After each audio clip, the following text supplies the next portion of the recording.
Winning. Peace and love, family. Peace and love. It's your boy Chris Enlightened coming back again with some more spiritual fiddles. And today I'm going in on what's anchoring your consciousness. Ooh, family, this is a good one. This is a good one. You know, I was on a call last night and we was talking about metaphysics, all type of deep stuff. And I started to realize that some people aren't aware of what it is that's anchoring their consciousness. So when you think of an anchor, you think of something holding you down. Okay? So what's holding down your consciousness from expanding? You know, there's an iridescence within all of us, just like the sun. There's an iridescence within all of us, and it's our divine right to maximize that iridescence and metamorphosize into this body of light being that we all come here to be. You know, learning mantras, expanding your consciousness, choosing to evolve, helping people, things like that raise the light within your facets so you can achieve such spiritual feats. But when you're anchoring, when you're choosing to have your consciousness anchored down with low vibratory things, people, food, places, and things, you're pretty much telling the universe that you don't care about expanding. You don't care about your divine right to be a god, you know? Now, one thing that I realized years ago is that I used to like scary movies. There was something about horror flicks that really excited me. And then I talked to my master about it and he told me like, hey, Chris, you need to give that up. Because there's the visions, the energy within horror movies isn't designed to really raise your vibration. It's to lower you down. And he asked me, why are you choosing to lower your own vibration? And I started to realize, you know, I didn't know why. Because I was accustomed to it. And then I started thinking last night, like, man, I was anchoring my own consciousness down with low vibratory things that I chose and learned to love. You know, I've seen all the horror flicks, but I've given them up. And one thing about your subconscious mind is this. When you watch a horror flick, you're consciously watching it, but your subconscious mind is recording it. Your subconscious mind isn't watching it. It's remembering everything about that horror flick. And when you go to sleep, your subconscious mind is 100%. You're not really conscious in your dreams like that. At times, with work and practice, you can become lucid and you can kind of take control, but that's far in between. Most of the time, you're 100% subconscious mind. And when your subconscious mind has feasted or had been anchored down with low vibratory things all day, more than likely you're going to have a low vibratory dream. And when you're trying to get these divine messages from your family, your ancestors, divine beings, and your higher self, it's going to have to filter through all that negativity. And it's going to be like, you know what? Go ahead and have fun with all this negativity that you feasted off of. I've said this a bunch. Your dreams are a continuation of your waking state, and your waking state is a continuation of your dream state. And what you want to do is create a cohesiveness between the two.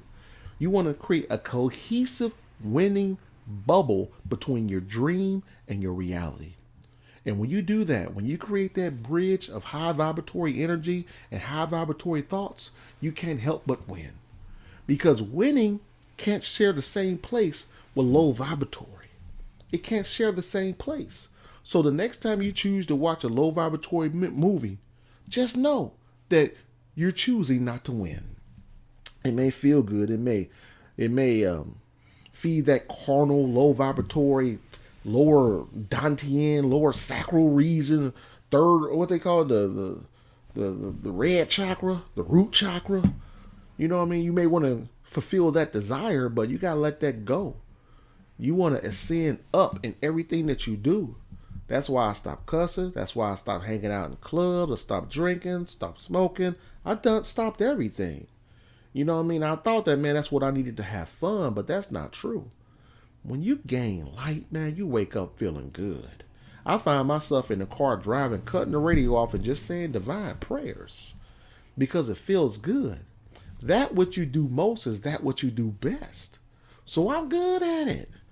And I realized that the things that I do that I'm good at now is the conduit to all my winning.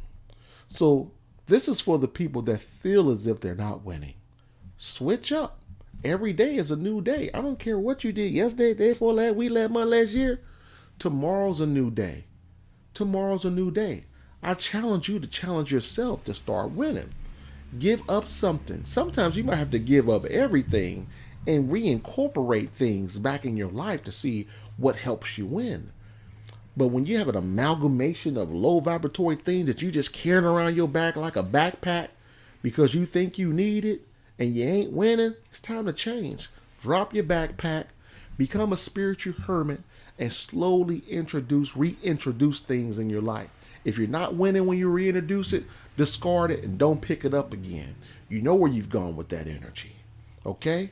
Get you a whole new set of friends if you ain't winning. I don't care if you do like Junebug.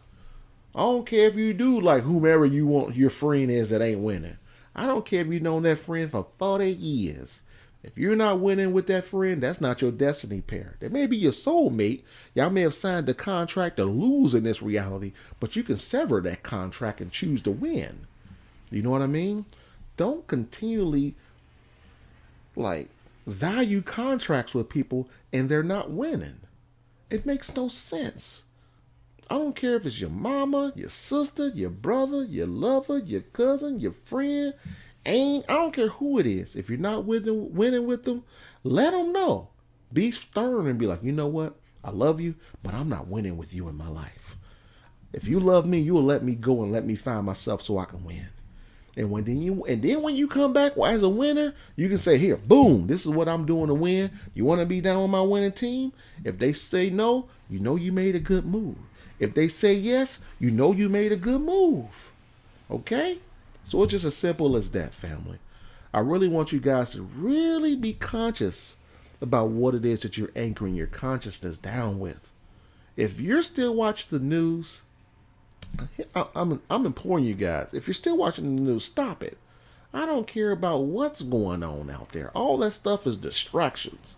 All those distractions are doing nothing more than preventing you from expanding your consciousness and winning.